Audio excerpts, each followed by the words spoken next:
పాడి రైతుల కల్పతరువు mother dairy సంస్థను నిర్వీర్యం చేస్తోంది కాంగ్రెస్ సర్కార్. ఇప్పటికే 8 నెలలుగా పాల బిల్లుల్ని పెండింగ్లో పెట్టి పాడి రైతుల జీవితాలతో ఆడుకుంటోంది ప్రభుత్వం.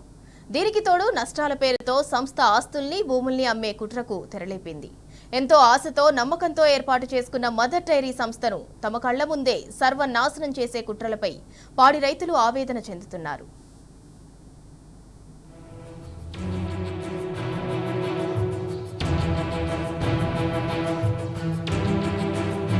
ఉమ్మడి నల్గొండ, రంగారెడ్డి జిల్లాల పాల ఉత్పత్తిదారుల పరస్పర సహాయక సహకార యూనియన్ సంస్థ 40 ఏళ్లుగా పాడి రైతులకు ఆసరాగా ఉంటూ కల్పతరువుగా నిలుస్తూ వస్తుంది. కానీ ఈ ప్రభుత్వం వచ్చిన దగ్గర నుంచి సంస్థను నిర్వీర్యం చేసే కుట్ర నడుస్తుంది.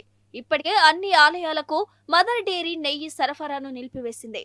ప్రభుత్వ హాస్టల్స్, స్కూల్స్ కు కూడా పాల సరఫరాను నిలిపివేశారు. దీంతో పీకల్లోతు అప్పుల్లో కూరుకుపోయింది మదర్ డైరీ. దీనికి తోడు ఇప్పటికీ 8 నెలలుగా పాడి రైతులకు పాల బిల్లుల్ని పెండింగ్ లో పెట్టింది ప్రభుత్వం. పాలకి ఇచ్చే ఇన్సెంటివ్స్ మర్చిపోయారు. ముఖ్యంగా యాదగిరిగుట్ట లక్ష్మీ నరసింహస్వామి ఆలయానికి నెలకు 30 టన్నుల నెయ్యిని సరఫరా చేస్తూ వస్తుంది మదర్ డైరీ. ఏమైందో ఏమో సడన్ గా సంవత్సర కాలంగా యాదాద్రి ఆలయానికి నెయ్యి సరఫరా నిలిపివేసింది ప్రభుత్వం. దీంతో మదర్ డైరీ ఆదాయం మొత్తం పోయింది. ఇప్పుడు 80 కోట్ల అప్పుల్లో కూరుకొనిపోయింది సంస్థ. 8 నెలలుగా 33 కోట్ల పాల బిల్లులు పెండింగ్ లో ఉన్నాయి. దీంతో పాడి రైతులు నిత్యం ధర్నాలు చేస్తున్నారు. మాకు ఎన్నికల ముందు సకల హామీలు ఇచ్చి మళ్ళీ మోసం చేసిర్రు. మాకు 30 కోట్ల గ్రాంట్ ఇచ్చి మీ డైరీని ఆదుకుంటామని చెప్పిర్రు. అదేవిధంగా పెండింగ్లో ఉన్న 4 రూపాయల ప్రోత్సాహాన్ని మొత్తం ఒకటే విడుదల చేస్తామని మోసం చేసిర్రు. మోసం చేసి ఇలా అధికారంలోకి వచ్చి ఇంతవరకు మాకు ఇచ్చేది ఇయ్యకపోగా మళ్ళీ యాదగిరిగుట్టకున్న నెయ్యిని మళ్ళీ జమ్లకొండ, కీసర, చెరుగొట్టి ప్రాంతాలకున్న సప్లై చేస్తున్న నెయ్యిని వెంటనే వాటిని గుంజేసుకున్నారు. అదేవిధంగా హాస్టల్కి సప్లై చేస్తున్న 12,000 లీటర్ని కూడా గుంజేసుకున్నారు. మదర్ విజయ్తోని సప్లై చేస్తున్న 40,000 లీటర్ల పాలని కూడా గుంజేసుకున్నారు. ఇక్కడ ప్రభుత్వము మా మీద హత్య సారింపు చర్యలు చేపడతా ఉంది. మరోవైపు మదర్ డైరీ ఆస్తుల్ని గంపగుత్తగా కారు చౌకగా అమ్మేసి కుట్రకు తెరలేపింది ప్రభుత్వం. మదర్ డైరీని క్రమక్రమంగా అంతం చేసి కాలగర్భంలో కలిపేలా పెద్ద కుట్ర చేస్తోంది కాంగ్రెస్ సర్కార్. అందులో భాగంగానే సంస్థ ఆస్తుల్ని అమ్మేసి సంస్థను క్రమక్రమంగా మూసివేసే దిశగా అడుగులు వేస్తోంది.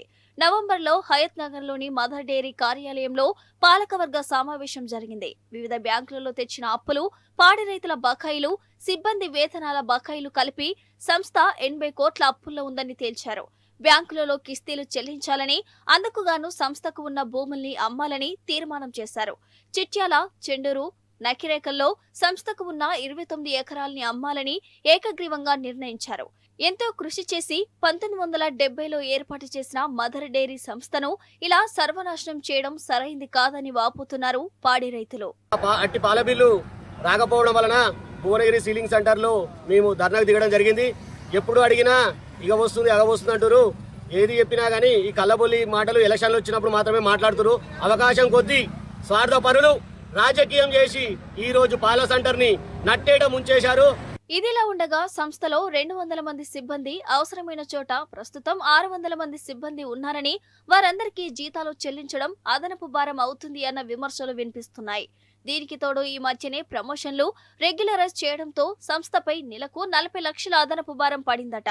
కేవలం రాజకీయ నాయకులు, పాలకవర్గ సభ్యులు చేతకానితనం, అత్యాశ, అవినీతి మూలంగానే మదర్ డైరీ సర్వనాశనం అయిందని, మూసివేత దిశగా వచ్చిందనే అభిప్రాయం వ్యక్తమవుతోంది.